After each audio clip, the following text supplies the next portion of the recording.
Assalamualaikum warahmatullahi wabarakatuh. Bismillahirrahmanirrahim. Wa sholli wa sallim ala habibina nabiyina Muhammadin sallallahu alaihi wasallam wa ala alihi wasallam. Kajian siang ini halaman 291 tentang fi wujuhi mukhatabatihi.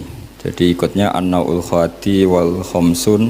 Jadi bab di sini menerangkan cara Allah memberi khitab atau membuat apa? Khitab. Khitab itu satu perintah dari Allah kepada kita. Itu ada sekian cara yang dilakukan Allah. Disebut fi wujuhi mukhatabatihi ta'ala. Jadi misalnya gini, yang menerima wahyu itu kan mau tidak mau Nabi Muhammad SAW. Tapi problemnya yang punya kasus itu umatnya. Tapi Allah kan nggak mungkin ngendikan langsung sama umatnya. Mau tidak mau harus lewat Kanjeng Nabi. Misalnya perceraian itu terjadi pada Nabi apa pada umatnya? Pada umatnya. Tapi yang menerima wahyu itu Nabi apa umatnya? Nabi. Maka nanti aturan khitabnya begini. Pertama ya ayyuhan nabiyyu, wahai Nabi. Tapi terusannya unik. Idza talaqtumun nisa, jika kalian menceraikan istri kamu.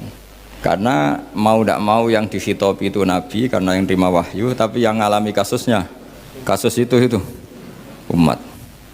Utang yang gitu, Nabi itu tukang utang apa tidak? Kan tidak. Tapi umatnya sering utang. Kadang sampai mati ya ninggal utang. Mau tidak mau harus dijelaskan. Yaitu idza tadayatum bidainin ila ajalim musamman faktubu.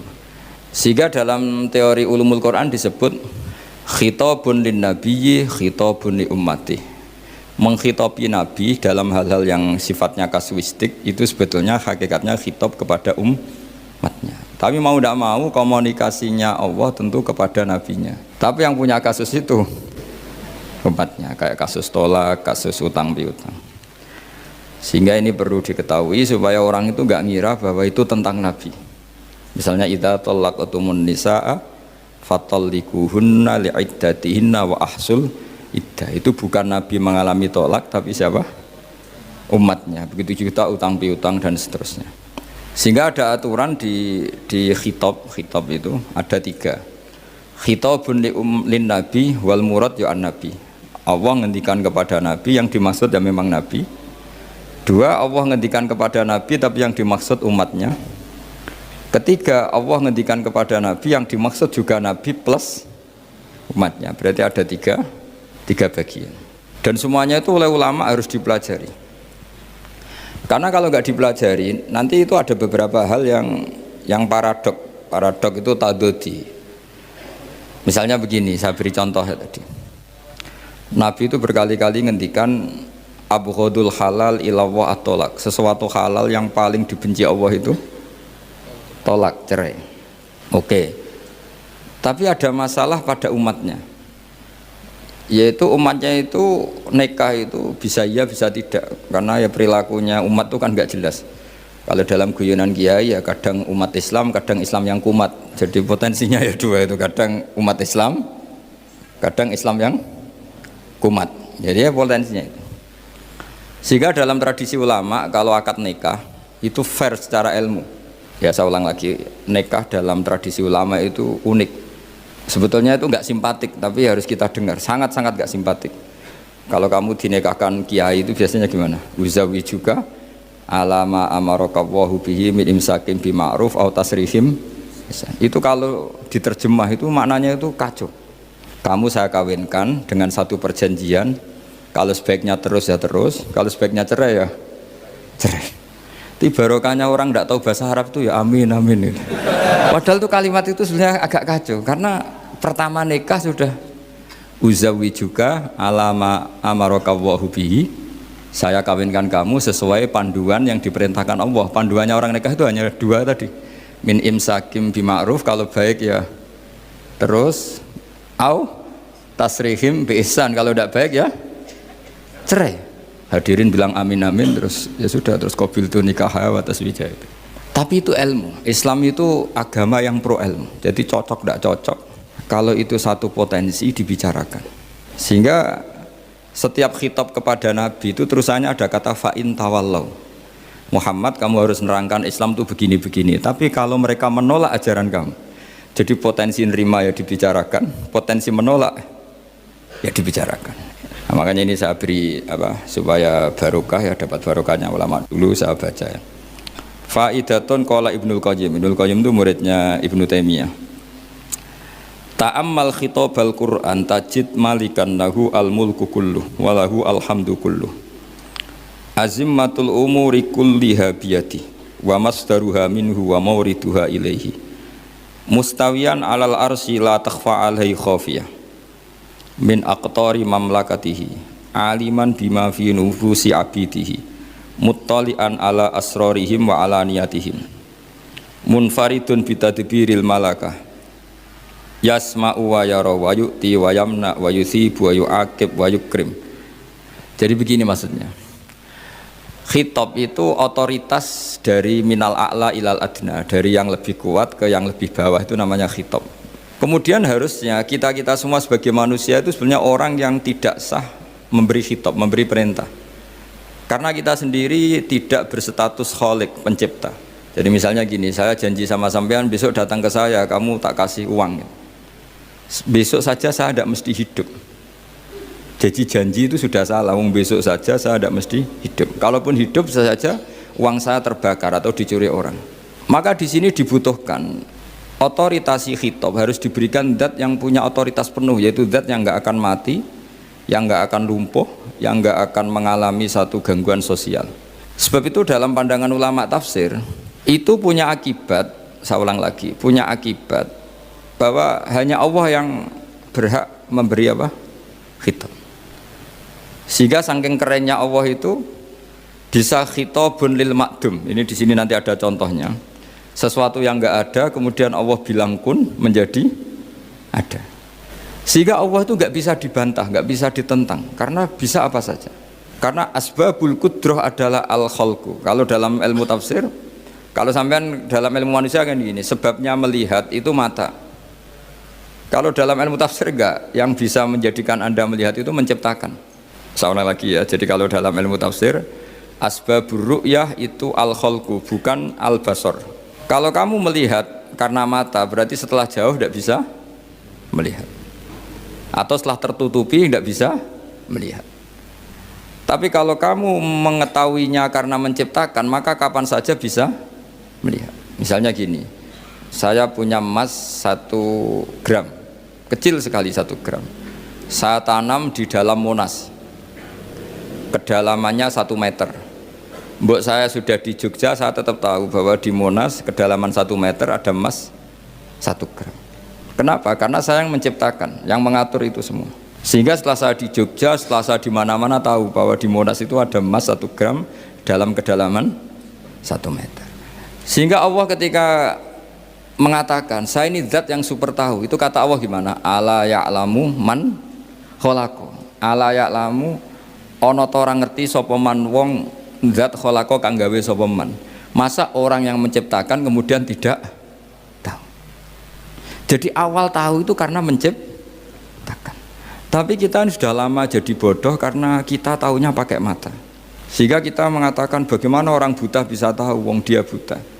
Kalau dia yang menciptakan tetap tahu. Tadi misalnya orang buta di kamar mandinya masang paku atau masang apa, dia tahu kalau di kamar mandi saya ada paku. Kenapa kok tahu? Karena yang masang saya. Ini penting saya utarakan supaya nanti itu gampang analisis ayat-ayat berikutnya. Otoritas itu, otoritas khitab itu harus diciptakan dulu. Baru setelah punya otoritas, saya ulang lagi, baru punya hak khitab. Nah sekarang enggak, para raja, para presiden, para dosen, para kiai itu sering melancarkan khitab, sementara dia enggak menguasai apa yang akan terjadi.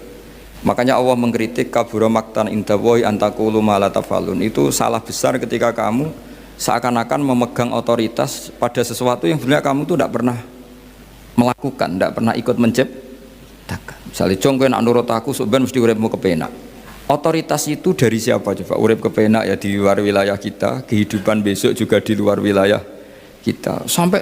Sampai kita kalau mau ke kuburan itu panduannya Nabi gimana kalau berdoa? Apa? Assalamualaikum daraqaumim mu'minin wa inna insyaallahu bikum lahikun. Salam untuk kalian semua dan kita insyaallah suatu saat akan bertemu, insyaallah. Padahal mati itu adalah satu keharusan. Tapi kalau yang di kuburan itu orang mukmin, kita tidak ketemu lagi sama mereka jika kita mati kafir, karena nanti tempatnya beda. Yang satu alamatnya surga, yang satu alamatnya neraka. Maka kata ulama, kata insya Allah di situ adalah kita masih berharap mati dengan status yang sama, sehingga bisa ketemu. Jadi itu artinya gini, di selain Allah itu bilang janji, bilang khitab itu nggak sah.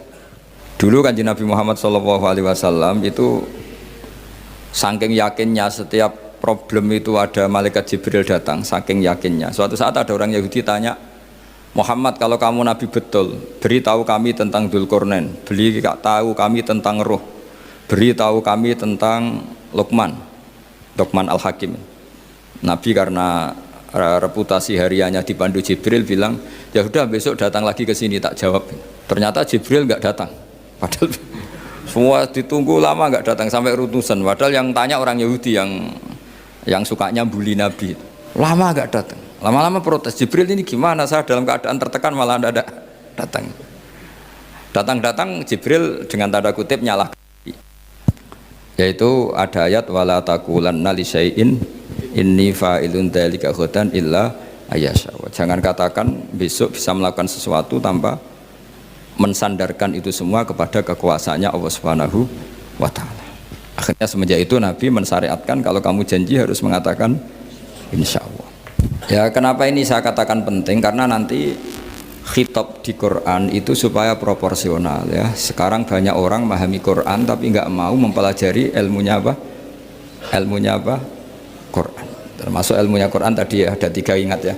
Khitabun lin nabi itu bisa saja khitabun li ummati, yaitu dalam kasus-kasus yang Nabi tidak ngalami kasus itu tapi yang ngalami umatnya. Nah, kenapa khitabnya tetap kepada Nabi? Karena yang bisa komunikasi dengan Allah itu hanya Nabi. Makanya bisa dilihat di ya ayyuhan nabiyyu itu mufrad mudzakkar. Nabi Muhammad itu satu orang yang berstatus lelaki. Kemudian idza talaqtum itu kalian semua. Harusnya kan kamu, karena dari satu orang ke satu orang. Tapi ini enggak. Wahai Nabi, jika kalian umatmu gitu. Jadi karena yang alami tolak itu umatnya. Terus kedua, khitabun lin nabi, dan yang dimaksud itu memang Nabi, kayak sholat tahajud. Sholat tahajud itu sholat yang memang untuk Nabi, karena tahajud yang menjadikan punya hak syafaat itu hanya Nabi. Sehingga ngendikane ulama, Nabi itu wajib tahajud, tapi kalau umatnya hanya sunat tahajud. Jadi Nabi itu termasuk ya kelebihannya sekaligus bebannya wajib apa? Tahajud. Tapi bagi umatnya sunat. Kenapa? Karena Nabi ingin sekali punya hak syafaat. Kemudian sama Allah diberi instruksi, diberi syarat wa minal laili fatahajjat bihi nafilatal lak asa ayyab'atsaka rabbuka maqama mahmuda. Muhammad, kalau malam kamu harus tahajud supaya kamu nanti diberi hak syafaat. Itu kalau umatnya tahajud nggak boleh sampai diteruskan ayat-ayat sa'ayab asuka, karena kamu tidak punya hak syafaat.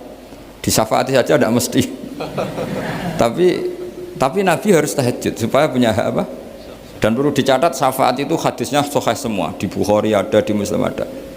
Cuma orang berlebihan cara menolak syafaat atau mengimani syafaat. Ada yang berlebihan ngimani sampai tidak pernah ngamal baik, mentang-mentang nanti dapat syafaatnya Kanjeng Nabi. Ada yang nggak percaya syafaat, itu ya kebablasan juga, padahal itu ada di hadis sahih semua cerita syafaat. Itu khitabun Nabi, dan yang dimaksud memang Nabi, sehingga umatnya tidak wajib tahajud tapi Nabi wajib tahajud. Terus ketiga, khitabun lin Nabi sekaligus khitabun li ummati, itu yang dimaksud di hadis Arba'in Nawawiyah, wa inna wa ta'ala amaral mursalin bima amaral bil mu'minin, atau dibalik amaral mu'minin bima amaral bil mursalin, dibolak-balik sama, yaitu para nabi ya dikhitabi memakan sesuatu yang thayyibat. Para orang mukmin juga kena khitab memakan sesuatu yang apa? Thayyibat. Ini sama. Jadi ya ini ada 3 berarti ya, khitabun lin nabi, tapi yang dimaksud umatnya. Khitabun lin nabi yang dimaksud adalah nabi saja. Terus ketiga, khitabun lin nabi yang dimaksud plus umatnya. Nah, kajian seperti ini penting. Karena kesalahan Khawarij. Khawarij itu satu kelompok ekstrim yang tidak mengikuti Sayyidina Ali, juga gak ngikuti Sayyidina Muawiyah. Tidak ngikuti Ali, juga gak ngikuti Muawiyah. Disebut Khawarij. Khawarij itu jamaknya Kharijah. Dia keluar dari pikiran ala Sayyidina Ali, juga keluar pikiran dari Muawiyah. Di sini disebut dia khurud. Khurud dari kata Khawarij. Serba keluar, dia tidak ngikuti sana, tidak ngikuti sini. Akhirnya disebut Khawarij. Nah, Khawarij itu orang yang berpikir sesuai kritik yang dilakukan Quran. Tapi mereka lupa bahwa yang punya otoritas kritik itu Allah. Karena yang kalau boleh sama-sama terganggu, kerajaannya itu hanya Allah.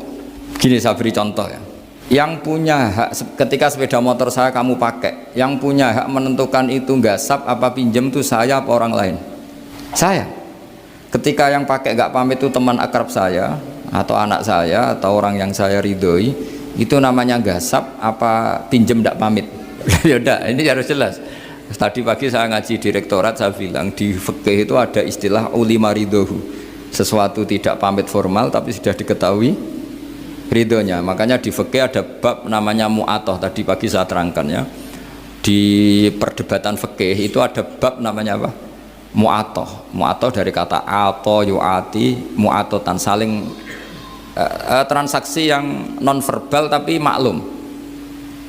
Ya seperti kalau kamu marung itu contohnya, kalau kamu marung di kantin terus makan gedang goreng, itu nyuri apa beli? Coba jawab saja. Kalau dikatakan beli kamu belum bayar, kalau dikatakan nyuri terang-terangan. Coba kalau mbak-mbak milih mana, itu nyuri apa beli? Kalau beli belum bayar, kalau nyuri kok terang-terangan ya. Nggak nyuri apa beli? Jadi ada gedang goreng di warung, kamu datang langsung makan, ada kerupuk dimakan, ada telur asin dimakan, itu nyuri apa beli? Nah, itu kalau orang fikih dibabkan kitabul bai'il mu'atoh, akad beli lewat jalur mu'atoh. Menurut Imam Abu Hanifah seperti itu dikatakan beliau pakai dalil al-adat muhakamah, bahwa adat itu berposisi seperti hukum. Karena posisi di warung, maka ngambil di situ dianggap memulai akad jual beli. Tapi karena ini sesuatu yang potensi masalah, Imam Syafi'i mengatakan itu enggak baik, enggak sah. Karena nanti kalau asumsi kamu gedang goreng itu 1.000, ternyata diregani 5.000 kan mangkel. Nah itu resikonya di situ, ya kan? Tapi kalau misalnya itu dikatakan, makanya Imam Syafi'i mengatakan itu profesional. Itu namanya ghormu. Ketika Anda bayar 5.000, itu namanya tebusan kesalahan. Jadi Imam Syafi'i melihat itu tidak jual beli, tapi tebusan kesalahan. Sehingga kalau saya jadi hakim, misalnya pembeli bilang asumsi saya 1.000 Gus, terus kata baek, kata penjual, enggak Gus itu tak jual 5.000, saya harus memenangkan baek. Memenangkan siapa? Penjual, karena penjual adalah pemilik gedang goreng itu, dan posisi yang makan adalah perusak barang orang lain. Gitu. Sehingga dimenangkan penjual, ya dimenangkan penjual. Kenapa dimenangkan? Karena cara berpikir fikih, karena dia yang punya otoritas itu, punya otoritas kepemilikan. Itu dalam fikih madzhab apa? Syafi'i. Nah, itu penting dalam analogi surga dan neraka. Orang Khawarij itu kalau ada orang dosa, itu dikatakan sudah tidak Islam lagi, dia sudah keluar dari Islam. Orang dosa itu wajib disiksa oleh Allah. Mereka bilangnya ya wajib. Dalam kelompok Islam itu ada kelompok namanya Khawarij, orang yang sangat ekstrim dalam berpikir. Dia mengkafirkan orang yang melakukan dosa apa? Besar, dihukumi kafir. Tapi pendapat ahli sunnah enggak, orang dosa besar ya dosa saja, tapi tidak usah dihukumi kafir. Kenapa? Cara berpikir ahli sunnah, surga neraka itu milik Allah.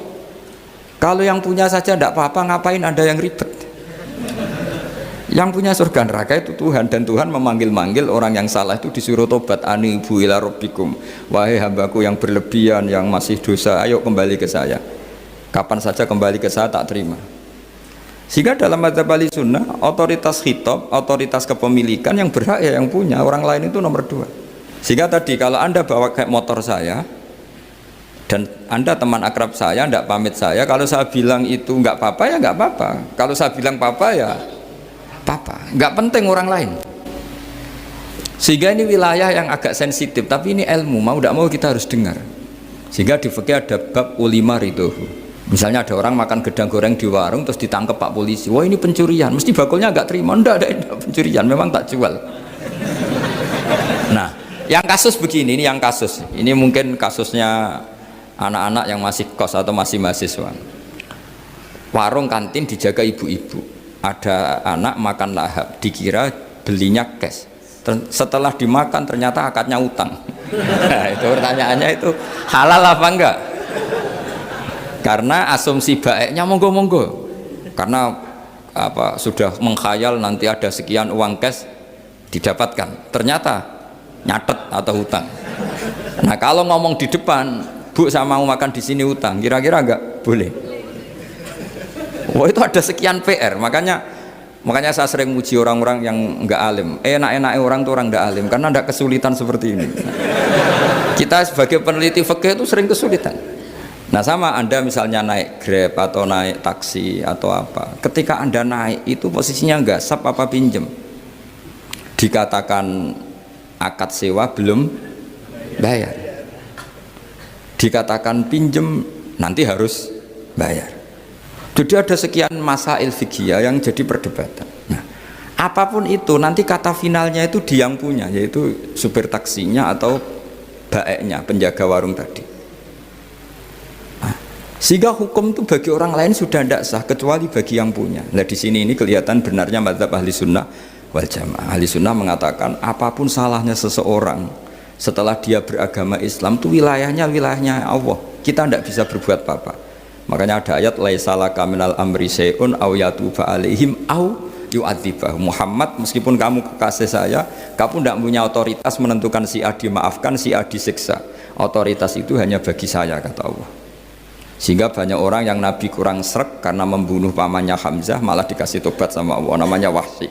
Wahsy itu orang yang Nabi gak suka karena pernah membunuh Sayyid Hamzah di perang Uhud. Tapi sama Allah marah dikasih tobat. Sa'labah yang sering ibadah di masjid, sering iktikaf, saking seringnya ibadah itu sampai digelari hamamatul masjid, merpatinya masjid. Tapi na'udzubillah beliau malah berakhir dengan su'ul khatimah. Kita tidak pernah tahu.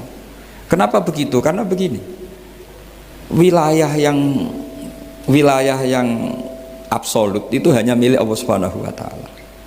Sehingga Nabi kalau ketemu Wahsy ya bilang, iman kamu sudah saya terima, Islam kamu sudah saya terima, tapi saya ini manusia, tolong sembunyikan wajahmu dari saya, karena kalau saya ingat kamu itu mangkel, karena ingat kamu pernah membunuh Hamzah. Tapi saya sebagai Nabi harus nerima iman kamu, karena Nabi itu gak boleh dendam.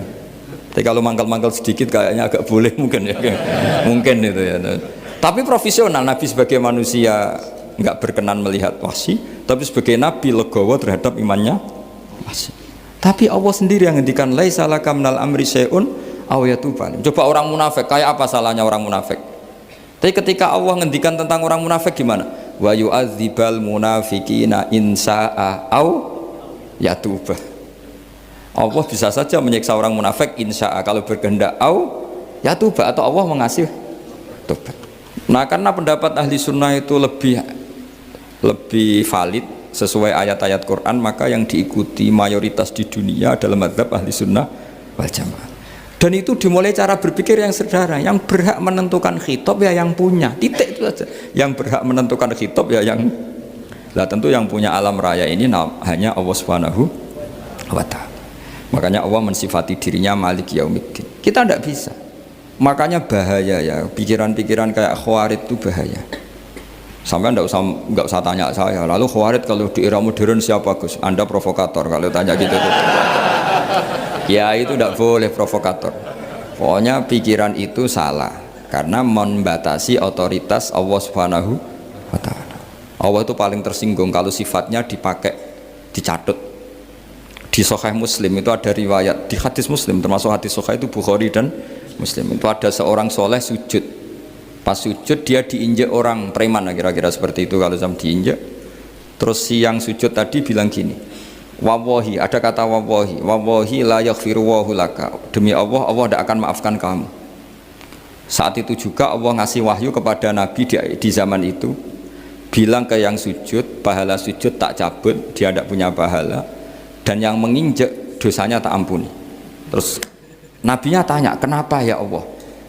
saya tersinggung kata Allah, hanya disetatuskan nggak bisa memaafkan. Padahal wa anal ghafir wa anal akhid bidzunub, saya adalah zat yang bisa maafkan, bisa nyiksa. Kenapa status saya tinggal satu? Allah kan bisa kan, walillahi mulkus samawati wal ard, yaghfiru liman yasha wa yu'adzibu man yasha.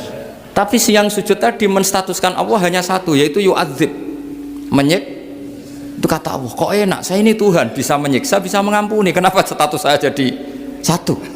Kamu kan mesti gak terima. Status kamu dihilangkan satu, terima enggak kamu? Gak terima. Sebagai suami kamu tetap punya dua status, bisa meneruskan nikah, bisa menceraikan. Coba status kamu tak ambil satu, nggak boleh menceraikan. Istri kamu gendut, walek, cerewet. Wah, posengnya bukan main itu. Sama mbak-mbak juga sama. Sebagai istri harus nurut sama suami gini-gini, tapi juga punya hak rafa, hak mengajukan gugatan cerai jika suaminya tidak jelas. Mau nggak dicabut status hak rafa? Nggak mau. Kalau punya suami walek, jelek, senangnya goda perempuan lain, itu kan. Nah, Allah itu punya status bisa memaafkan, juga punya status bisa menyiksa. Terus orang-orang yang sok soleh dengan tanda kutip itu kadang-kadang inginnya Allah tuh nyiksa terus sama musuhnya. Kalau sama dia memaafkan terus. Terus corong Jawa kan, aku mbahmu tapi kan gitu kira-kira itu. Oh, enak gitu. Nah, jadi ya sudah seperti itu. Lagi-lagi kata kuncinya apa? Beri otoritas itu hanya kepada Allah Subhanahu wa taala, karena dia adalah pemilik otoritas sejati. Sehingga zaman Nabi siapa saja itu ya mungkin orang kayak apa dulu, Khalid bin Walid. Perang Uhud kalah itu panglimanya orang kafir zaman itu siapa? Khalid bin Walid.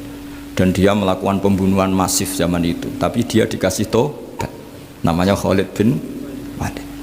Tapi Sa'labah yang tukang di masjid kadang berakhir seperti itu. Ya sudah, akhirnya kita mau tidak mau ya sudah introspeksi.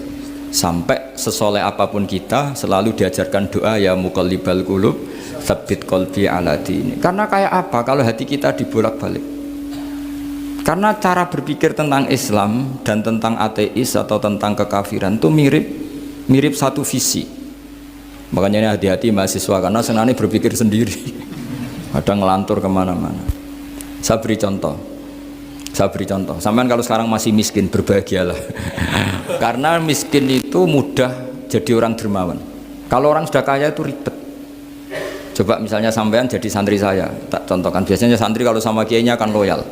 Kamu miskin punya ayam 2, tak minta 1 boleh enggak?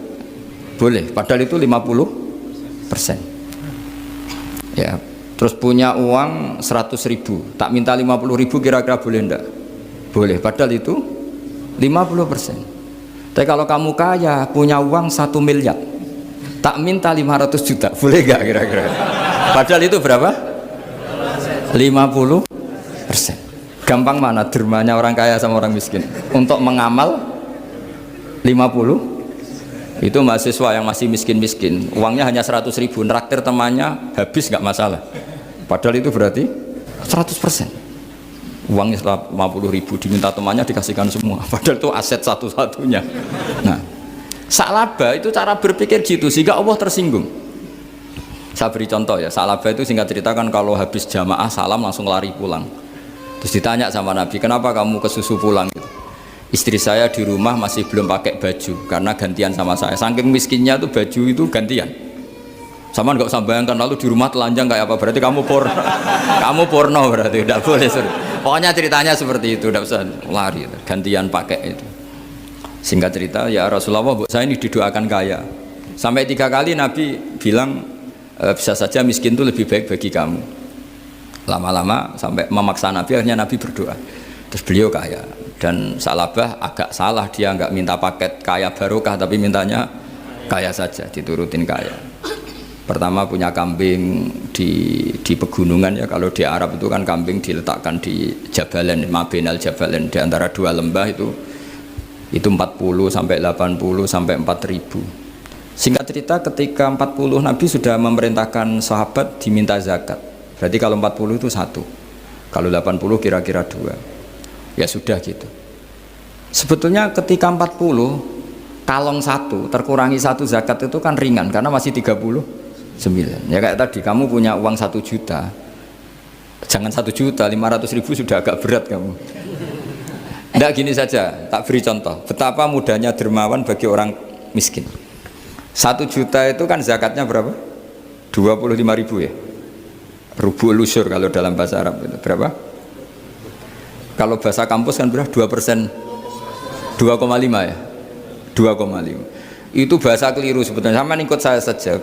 Saya itu berkali-kali saya pernah nggarap matematika, cepet-cepetan mbek pakar matematika itu mesti cepet saya. Karena saya ini agak bedui. Orang bedui itu cara berpikir itu lebih gampang. Jadi kalau orang Arab, tak ajarin matematika Arab ya. Itu nggak ada porogapit. Jadi begini cara berpikir orang Arab itu berpikir bertahap. Ya kalau 2,5 itu kalau orang Arab bilang rubul usyur apa? Rubul usyur, 1/4 dari 1/10. Jadi kalau orang Arab berpikir bertahap. Jadi misalnya 1 juta, 1/10-nya berapa? 100.000. Terus 1/4-nya berapa?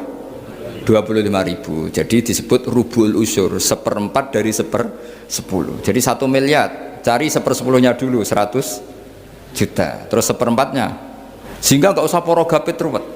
Jadi orang Arab kalau bilang 1/10 sama 1/20 itu tidak bisa. Karena nanti tidak porogapit. Orang Arab bilang al usyur atau nisful usyur. Misalnya zakatnya apa itu zuruk, berarti 100, 1/10-nya berapa? 10. Terus orang Arab kalau misalnya pertanian kamu biayai zakatnya 1/20, orang Arab bilang bukan 1/20, nisful usyur. Berarti berapa? 100, usyurnya 10. Separuhnya 1/10, berarti 5. Lah 5 ini bahasa kamu apa? 1/20. Ya, bahasa orang kampus 5 kan 1/20. Kalau 10 1/10. Kalau orang Arab bilang apa? Usyur atau nisful. Kan gampang gitu. Ya saya ulang lagi ya. Berarti kalau 1/10-nya 1 juta, usyurnya berapa? 100. Nisful usyur 50. Ya.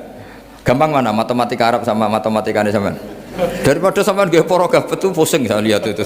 Ya sudah gitu aja. Pokoknya diusurkan semua. Orang Arab kalau bilang itu diusurkan semua. Berarti 1 juta. Misalnya zakat mal kan 2,5 berarti 1 juta. Usur dulu berarti 100.000.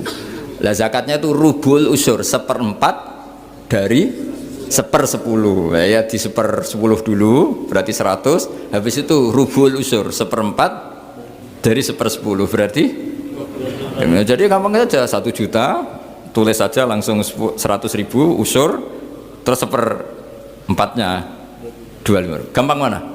Gampang lagi pakai kalkulator.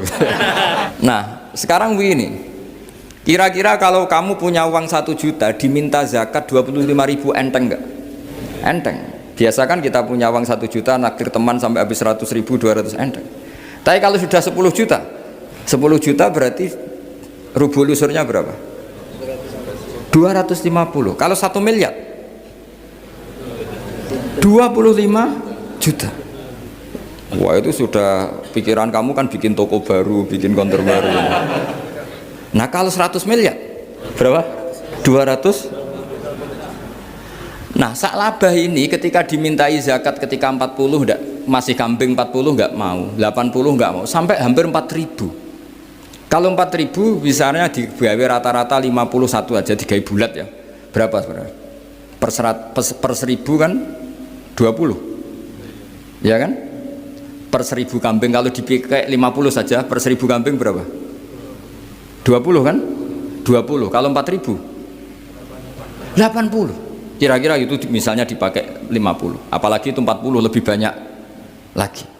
Akhirnya ngomentari sahabat yang disuruh Nabi ngambil zakat, wah ini tidak zakat, pemerasan. Karena jumlahnya sudah signifikan. Maka kalau kamu ingin dermawan sekarang itu bisa dermawan 50%. Itu punya 2 ayam kurus lagi. Diminta masjid untuk syukuran, bawa aja. Punya kambing kurus 2. Nah, kata kamu hanya itu. Ada panitia masjid minta sumbangan, kasih aja 1. Sudah ngamal 50%. Tapi kalau punya sapi limusin 2, yang per 1 harganya 70 juta. Kalau diminta 1 kan nilainya tetap 50%. Gampang mana? Orang miskin sama orang kaya ngamal. Orang miskin. Terus kedua hebatnya orang miskin itu kalau ngamal itu dramatis. Betul itu. Jadi makanya kenapa Nabi suka orang miskin. Loh, saya pernah ditanya, saya ini punya teman yang kaya raya. Dia biasa ngamal 1 miliar, 2 miliar. Dia nggak terima sama fatwa saya, Gus kenapa Anda masih muji orang miskin? Ngamalnya tuh banyak saya sekali ngamal bisa 1 miliar, setengah miliar. Tapi kata saya, ngamal kamu itu tidak dramatis, nggak seru kata saya. Terus dia tanya, kok bisa Gus? Dia orang kaya, paling ngamal 1 miliar untuk bangun masjid, 1 miliar, setengah miliar bangun pondok, setengah miliar. Tapi kalau orang miskin, misalnya tukang beca, orang miskin kan pasti kawannya orang miskin. Kan nggak mungkin orang miskin utang Abu Rizal Bakri, utang Yusuf Kala, kan nggak mungkin. Kenal saja ndak. Orang miskin kan utangnya sesama orang miskin. Itu pasti itu kan hukum sosial ya. Nah ternyata itu apa? Hari itu anaknya ndak makan, hari itu istrinya mau kelahiran. Utang sesama miskin, diutangi 50.000. Tapi uang ini dramatis. Kalau hari itu nggak makan mati. Artinya apa? Ada orang ngamal 1 miliar untuk bangunan, kadang aksesoris, yang satu ngutangi 50.000 tapi taruhannya nyawa. Nah sekarang menyelamatkan nyawa sama bangunan keren mana? Maka berbahagialah orang miskin karena komunitas mereka ini utang piutang urusan apa? Nyawa. Jadi ini lebih dramatis ya, lebih dramatis, lebih keren. Loh, makanya utang piutang orang miskin itu paling diabadikan Quran karena lebih keren, lebih keren. Karena nyawa apa? Loh saya ini kan termasuk kecil sudah kiai agak keren, sudah kiai agak mapan. Itu kalau orang-orang kaya nawarin saya paling Gus nggak ganti mobil, nggak ganti aksesoris mobil itu nggak keren. Al-Nadikan tetap ngamal pun nggak keren. Tapi kalau orang miskin, saya sering kan dengar cerita mereka orang itu ngeri. Kayak cerita yang diabadikan Quran itu, wa yu'thiruna ala anfusihim walau kana bihim khassasah. Itu Nabi ngumumkan saya punya tamu tapi hari ini saya tidak bisa hormat tamu. Ada sahabat yang usul, saya ya Rasulullah, perlu dicatat dulu di Arab tuh nggak ada warung, nggak ada GoFood, nggak bisa kamu pesen online terus, wah nanti delivery gitu nggak bisa. Nah terus akhirnya datang ke rumahnya, datang istri saya ada makanan, ada hanya untuk jatahnya bayi. Terus ya sudah, bayinya kamu tidurkan supaya jatah itu dimakan tamunya Rasulullah. Tapi kan jatahnya orang satu, tamunya kan malu kalau nggak ada yang nemanin. Terus ya sudah, lampunya dimatiin, pura-pura kamu nemanin. Terus yang satu ya ada piring sama sendok, pura-pura nemanin, yang satu makan betul. Itu diabadikan Quran. Karena apa? Dramatis gitu. Sehingga pagi-pagi dia datang ke Nabi, kamu punya amal apa? Sehingga tadi malam ada ayat wa yu'thiruna ala anfusihim walau kana bihim khassasah. Mereka mengalahkan kepentingan dirinya sendiri meskipun punya kepentingan sendiri demi tamu tadi.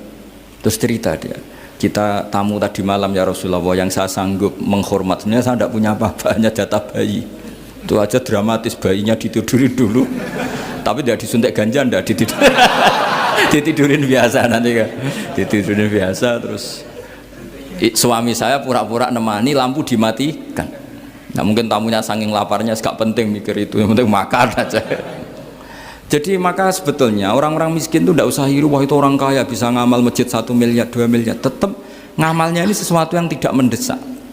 Tapi sesama orang miskin, kalau temannya minta tolong itu mesti dramatis. Istri mau kelahiran, kematian, kelaparan, pokoknya yang diselamatkan itu seru semua. Artinya gini ya, kalau miskin ya nikmati saja, itu ada peluang untuk menyalip pahalanya orang-orang. Tapi yang kaya ya tetap kaya. Kalau semuanya miskin, nanti yang miskin kerja di mana kalau semuanya miskin? Ya kembali ke tadi, ke ilmu khitab. Kalau ini tidak dipelajari, maka orang khawarid ini megang otoritas. Tidak bisa. Mereka nggak menguasai pintu surga maupun pintu neraka, nggak bisa. Mereka dengan seenaknya, tobatnya orang yang pernah gini nggak diterima, tidak bisa. Wilayah nerima tidak itu wilayahnya Allah Subhanahu wa Ta'ala. Sehingga kita tetap berpendapat sesuai eksplisit yang ada di Quran. Walillahi mulkus samawati wal ardi, apa? Yaghfiru liman yasha wa yu'adzibu may yasha. Sehingga nggak boleh kita pegang otoritas agama, nggak boleh. Kita hanya bisa menjelaskan. Kalau pegang nggak boleh. Misalnya saya dengan sampean surganya dulu mana? Bisa saja dulu jenengan. Kok bisa Gus? Iya kan, mungkin wah keren ngaji tawaduk mau. Mungkin saya dari bab tawaduk keren sampean. Di bawah saya di atas, di bab tawaduk keren sampean. Jika kalau surga kok jalurnya tawaduk, mesti dulu sampean. Karena sampean di bawah saya di atas. Tapi saya nanti protes sama Allah. Protesnya gini, posisi saya diperintah ya Allah. Gayanya mereka duduk di bawah, tapi merintahkan saya supaya mau mengajar. Jadi nggak ada sopan-sopannya, karena mereka merintah ya, terutama di PPI ya Pak. Oh itu nggak sopan sekali karena merintah.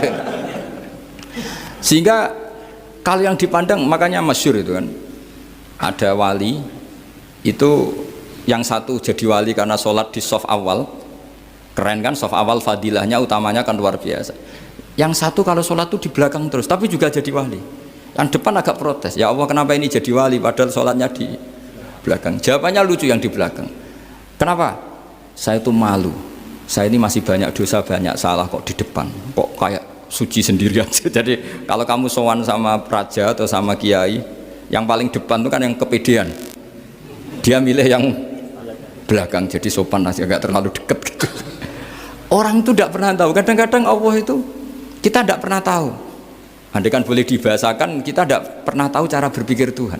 Jadi Allah itu zat yang mau, ya itu tadi otoritasnya penuh. Makanya saya pernah cerita di mana-mana, di kitab-kitab yang saya baca itu ada 2 orang yang ahli neraka, sudah di neraka. Ini sekaligus ijazah, saya ulang lagi sekaligus ijazah, bisa dipraktekkan nanti itu. Setelah itu 2 orang ini dipanggil ke surga sama Allah. Allah itu tanyanya ya aneh, enak di neraka? Ya udah enak di neraka. Ya gak enak di neraka kok ditanya enak enggak, ya gak enak.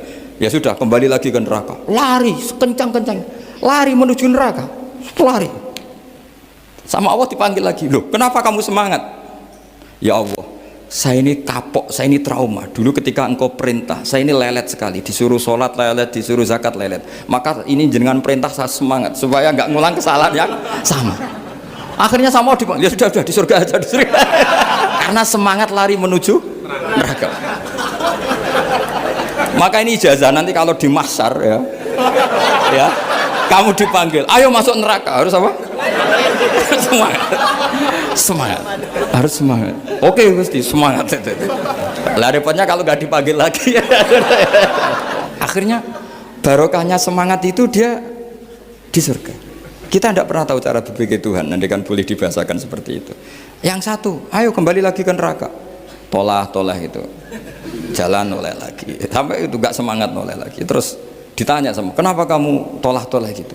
Saya tidak pernah ngira ya Allah, ketika engkau panggil di surga, kemudian engkau kembalikan lagi ke neraka. Ya sudah kamu di surga saja. Barokahnya husnudzon.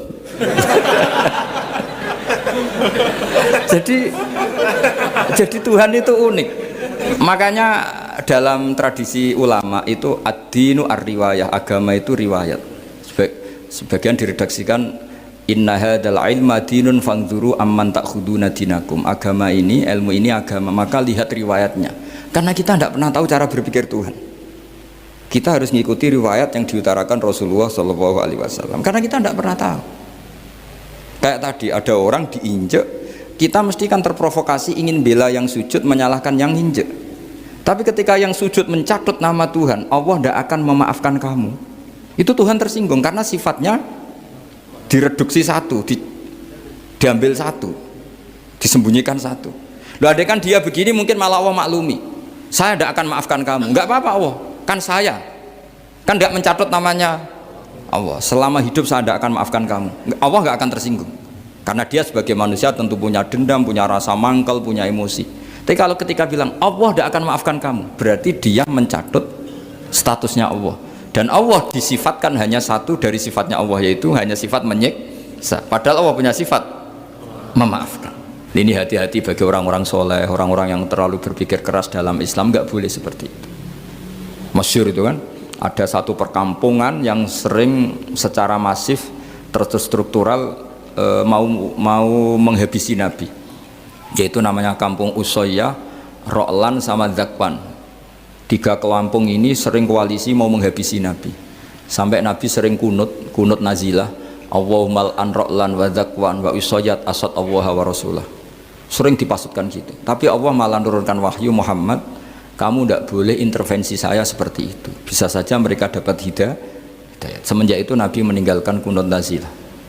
Terus dan sebagian ulama mengatakan itu awal diturunkannya ayat laisalaka minal amri syai'un au yatuba alaihim au yu'adzibahum.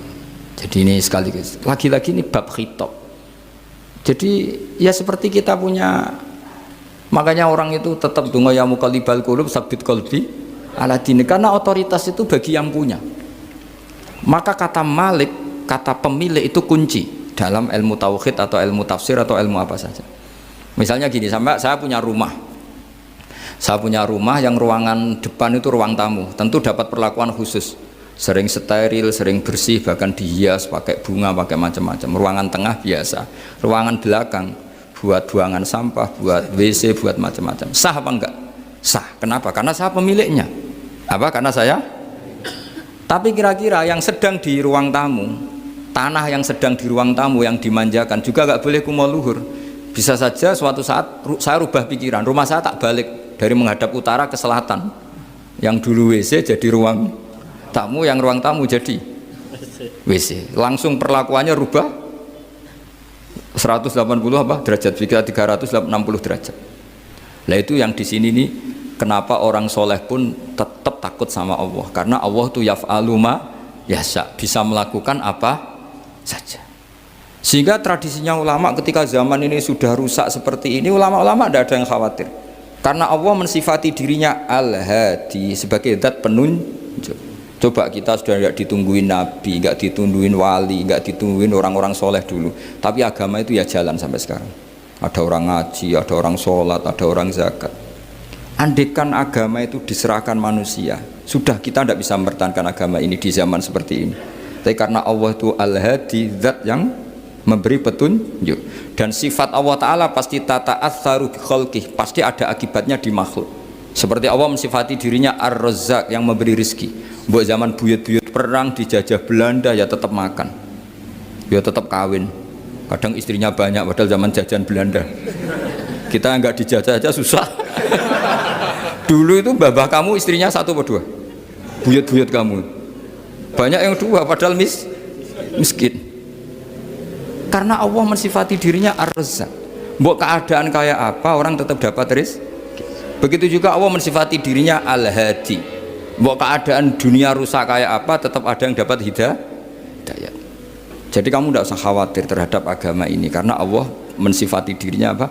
Al-hadi, zat yang memberi petunjuk. Kayak apa Amerika, kayak apa Korea. Saya itu pernah di Korea, katanya negara ateis. Di sana TKI yang nyari uang, ternyata di sana itu bikin masjid. Coba kalau Allah menghendaki, di Korea ada masjid. Karena bikin masjid nggak boleh, kalau nyewa boleh. Jadi Korea itu ada satu aturan kayak di Jepang, kayak di umumnya negara maju, yang sudah fungsi sosial itu tetap sosial, nggak boleh menambah yang baru. Jadi kalau dari gereja dibeli masjid boleh, tapi kalau tanah lapang dipakai masjid nggak boleh karena ngurangi tanah. Tapi kalau dari gereja jadi masjid boleh, dari bar untuk masjid boleh, dari pantai asuhan jadi masjid boleh. Pokoknya yang fungsi sosial. Saya pernah ngaji di masjid itu, bawahnya bar, atasnya gereja, atasnya lagi masjid. Kadang ya balik masjid dulu, bar, baru gereja. Karena memang yang sudah kawasan sosial ya kawasan publik ya untuk publik. Kita tidak pernah mengira kalau di sana ada tauhid. Tapi Allah itu al-hadi, apa? Allah itu al-hadi.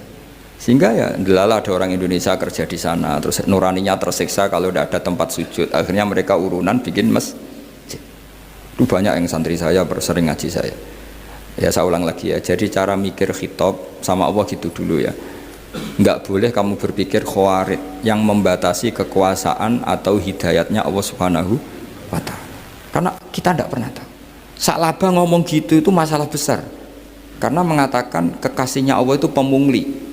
Karena tadi wah ini tidak zakat lagi tapi apa, pungli, ini apa, pemerasan. Karena tadi jumlahnya sudah sekitar 4.000, zakatnya kan banyak sekali. Makanya saya mohon, saya model di UI itu setuju kalau zakatnya dimulai dari kecil lebih ringan. Misalnya kita gaji 1 juta dipotong 25.000 kan ringan. Tapi kalau gaji kamu 1 miliar kan mendingan untuk bayar supir, buat yang jaga gudang, kan mesti pikirannya sudah macam-macam daripada dipakai zakat. Ya, jadi diantara menganalisis Quran adalah apa? Dudukkan Allah sebagai malikul umur kulliha, yang menguasai semua urusan. Tapi kalau kita apapun hebatnya hanya sebagai ulama, hanya sebagai mufti, hanya sebagai kiai, itu tidak punya otoritas. Sehingga misalnya banyak kan, misalnya anak yang kita cintai, kita modali malah bangkrut, yang tidak kita modali malah kaya, karena urusan tidak di tangan kita tapi di tangan Allah Subhanahu wa Ta'ala. Masjid juga gitu, masjid yang dikelola secara sehat, ramai jamaahnya gini-gini, itu dikelola oleh manajemen. Ada masjid yang kelihatannya sepi, jamaahnya ya sedikit apa, tapi kadang-kadang diridhoni Allah. Kenapa? Karena masjid itu nggak menjadi problem sosial bagi komunitasnya. Saya beri contoh, masjid ramai tentu baik, nggak perlu saya ceritakan, karena masjid ramai itu ya mesti baik. Masjid yang banyak jamaahnya tentu baik, itu nggak usah dibicarakan. Tapi ada beberapa masjid yang sepi, tapi Allah itu suka. Kenapa? Karena lembaga agama itu nggak boleh mengganggu sistem sosial. Jadi kita tidak pernah tahu cara berpikir Nabi. Yaitu banyak kan sahabat habis sholat duhur ba'diyah di masjid, qobliyah di masjid. Apa kata Nabi? La taj'alu buyutakum kuburan, cung nak apik aja mbok entek-entekno ning masjid. Omam ya bagai keapian. Rumah kamu jangan jadikan kuburan. Jadi sholat sunatnya di masjid, ba'diyahnya di masjid. Pulang-pulang tanya, "Mah, makannya di mana?" Terus marah-marah karena kurang disediakan makanan. Kan lucu kan? Di masjid qobliyah, ba'diyah, pulang-pulang tanya apa? Makanan. Tersinggung lagi kalau belum disediakan. Akhirnya apa? Anak-anak kita yang kecil kenangan melihat bapaknya itu apa? Bapak itu orang yang kalau dari masjid tanya makanan dan marah kalau tidak kesampaian. Coba kalau kamu datang dari masjid sholat, kenangan anak kamu apa? Bapak itu orang yang kalau datang dari pergi sholat. Sehingga kenangan anak-anak kita ini melihat kita sholat sujud di rumah. Sehingga Nabi membahasakan apa? Jangan jadikan rumah kamu sebagai kuburan, kasih jatah sholat. Sehingga ulama mengatakan jamaah itu paling baik itu di masjid untuk jamaah fardu. Untuk sholat sunat beberapa malah sebaiknya di rumah. Sehingga saya ini sebagai kiai ya sering bingung. Bingungnya kadang ada orang terlalu overacting, ingin masjidnya ramai sehat. Yang satu enggak. Saya ini sering dipamiti, ya saya akhirnya bingung. Bingungnya ya barokahnya ngalim itu bingung, kalau nggak ngalim malah nggak bingung. Karena ya sudah harus gitu. Sampai tak beritahu ya. Nabi awal ngendikan itu ju'ilat lanal ardu kulluha masjidan. Semua tanah Allah itu hakikatnya masjid. Apalagi ini rumah kita. Anak kita biar menyaksikan saat kita sujud, saat kita baca Quran, saat kita ngaji. Kalau semua ini di masjid, kemudian Anda di rumah taunya makanan, menuntut ngopi, menuntut kenangan di keluarga kita kurang baik. Makanya Nabi membahasakan apa? La taj'alu buyutakum kuburon. Jangan jadikan rumah kamu sebagai kuburan. Apalagi ada pepatah lagi, al-ummu madrasatul ula, ibu adalah madrasah pertama. Coba kalau kita ngajarin Quran di rumah, ya tentu masjid ya tetap ada kegiatan, tapi jangan sampai mematikan rumah. Sehingga kita sebagai ulama itu ada masjid ramai ya seneng, ada masjid setengah ramai ya nggak apa-apa, asal efeknya menyebar ke masyarakat. Jadi ramainya masjid ya baik, tidak ramai kalau yang ramai ibadah di rumah-rumah juga baik. Maka dulu zaman Nabi Musa malah istilahnya waj'alu buyutakum qiblata wa aqimus sholat. Jadikan rumah kamu sebagai kiblat, sebagai tempat ibadah. Coba kenangannya Nabi kalau sholat malam itu di rumah apa di masjid? Di rumah. Sehingga Aisyah punya kenangan sampai hatta waromat qodamau, sehingga kakinya Nabi bengkak. Dan Nabi alami saja. Kamu kira Nabi sholat punya kayak anak-anak sekarang kan yang kayak ada ruang sholat, ternyata hanya dipasang sajadah sama tasbih, nggak pernah dipakai.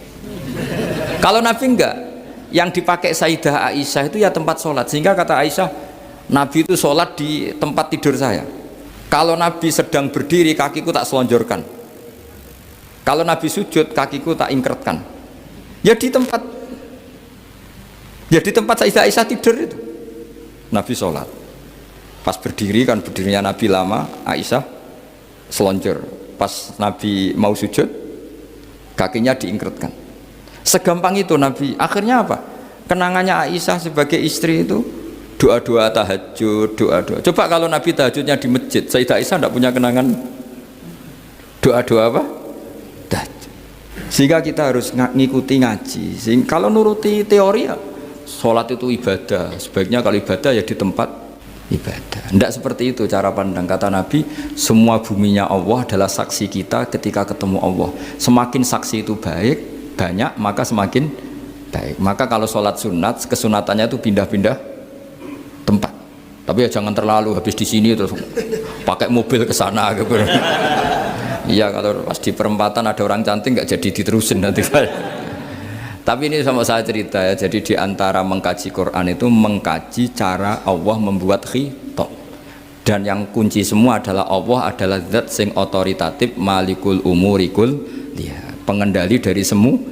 Maka kalau nyifati Allah ya tetap yaghfiru liman yasha wa yu'adzibu mayasa. Jangan pernah mengambil otoritasnya Allah Subhanahu wa taala. Sekian, assalamualaikum warahmatullahi wabarakatuh. Baik, itulah teman-teman tentang reaction ngaji kita bersama dengan Kiai Haji Bahauddin Nur Salim atau Gus Baha, di mana Gus Baha ngaji kali ini masih di kampus UII di Masjid Al Ulil Albab ya, di UII Universitas Islam Indonesia di Yogyakarta, dan di sini membahas kitab Itqon fi Ulumil Quran mengenai khitab dari Allah, atau artinya perintah-perintah Allah yang diturunkan, yang tertujunya itu kepada umat Nabi Muhammad SAW, tetapi disampaikannya itu kepada Nabi Muhammad, karena Nabi Muhammad memang yang punya otoritas atau punya apa istilahnya ya, punya kemampuan untuk menerima wahyu dari Allah. Nah, tapi untuk tujuannya ataupun perintahnya itu adalah perintah-perintah yang pertama memang untuk Nabi sendiri atau Nabi Muhammad sendiri, kemudian memang tertuju kepada umatnya, dan tertuju kepada keduanya, baik Nabi maupun umatnya. Jadi khitab ataupun perintah dari Allah itu tujuannya atau tertujunya itu kepada, yang pertama kepada Nabi Muhammad, yang kedua kepada umatnya, yang ketiga kepada Nabi dan kepada umatnya juga. Nah, itu semuanya disampaikan melalui malaikat Jibril kepada Nabi Muhammad, karena Nabi Muhammad yang punya kewenangan, punya kemampuan untuk menerima wahyu dari Allah. Kemudian teman-teman di sini yang dijelaskan oleh Gus Baha, intinya adalah bahwasanya yang punya kuasa atau punya kehendak, punya otoritas paling tinggi adalah Allah Subhanahu wa taala, yang mana kemudian beliau itu ataupun Allah itu sangat tahu segala sesuatu dan paling punya kemampuan atas segala sesuatu. Jadi artinya kemampuan Allah itu tidak bisa diragukan ya, tidak bisa diragukan, dan memang karena memang Allah yang tahu ya, beliau itu Allah sendiri yang memberitahu ataupun memerintahkan ataupun memberikan khitab kepada kita. Nah, kemudian dijelaskan oleh Gus Baha juga mengenai kisah ada seseorang yang sedang sujud, kemudian istilahnya itu terinjak kepalanya, kemudian orang yang sujud itu mengatakan bahwa Allah tidak akan mengampuni orang yang menginjaknya itu, tapi ternyata di situ malah disalahkan oleh Allah, karena artinya orang itu tidak memiliki mencatut nama Allah dan tidak mensifati Allah maha maghfirahnya atau maha pengampunnya, hanya disifati sebagai maha memberi pembalasan, memberi balasan atau memberi azab. Nah, di situ padahal Allah itu mempunyai sifat yang memberi azab juga, atau bisa murka dan juga bisa memberikan maghfirah. Nah, maka dari itu kemudian kisah yang kedua mengenai dua orang yang tadinya itu dimasukkan di dalam neraka, kemudian dipanggil, kemudian disuruh ke neraka lagi, dan yang satu itu lari terbirit-birit ataupun lari cepat-cepat untuk masuk ke neraka karena sudah kapok, dia hidup di dunia tidak mau menerima ataupun tidak mau menjalankan perintah dari Allah, dan akhirnya dia dimasukkan ke dalam surga. Kemudian yang kedua, dia juga diperintah untuk ke neraka lagi, tapi dia malas-malasan, toleh gitu, kemudian dipanggil oleh Allah. Kenapa toleh? Karena husnudon kepada Allah. Dia itu tadinya di neraka, kemudian dipanggil ke surga itu tidak ada terbesit apa istilahnya, tidak ada terbesit pikiran untuk bahwa Allah itu akan memasukkannya ke neraka lagi. Dikiranya itu ya tetap di surga gitu, dan ternyata itu juga menjadi maghfirahnya Allah terlaksana di situ kan. Kemudian dia diampuni dan kemudian dimasukkan ke dalam surga. Nah, artinya apa? Kita sebagai manusia tentu saja tidak punya otoritas, tidak punya kewenangan, tidak punya pengendalian ya. Jadi kita itu nggak bisa mengendalikan segala sesuatu. Kita tidak bisa mengendalikan, bahkan nyawa dalam diri kita pun kita tidak bisa mengendalikannya. Padahal itu jelas ada dalam diri kita. Diri kita sendiri pun kita tidak bisa mengendalikannya. Yang punya otoritas pengendalian, otoritas kekuasaan penuh adalah Allah Subhanahu wa taala.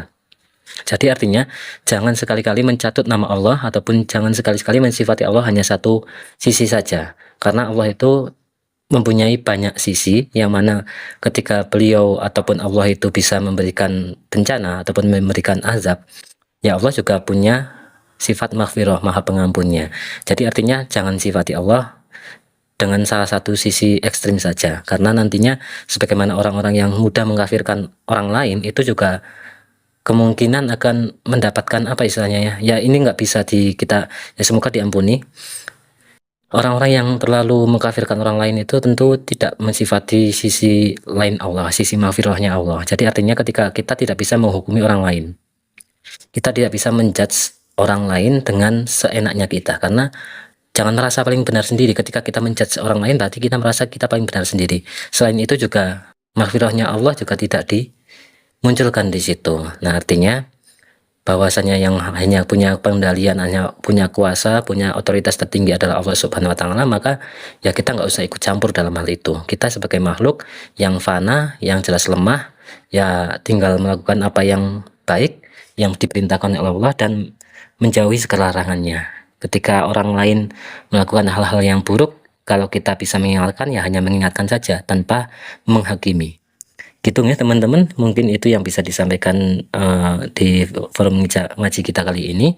Semoga kita doakan bareng-bareng, semoga Gus Bah senantiasa sehat, senantiasa diberikan keberkahan, diberikan umur panjang, diberikan kesempatan untuk terus-menerus memberikan keilmuannya kepada kita semua, dan semoga itu menjadi berkah bagi Gus Bah, menjadi amal ibadah yang berkah dan berkahi untuk kita semua, menjadi ilmu yang manfaat dunia akhirat untuk kita semua.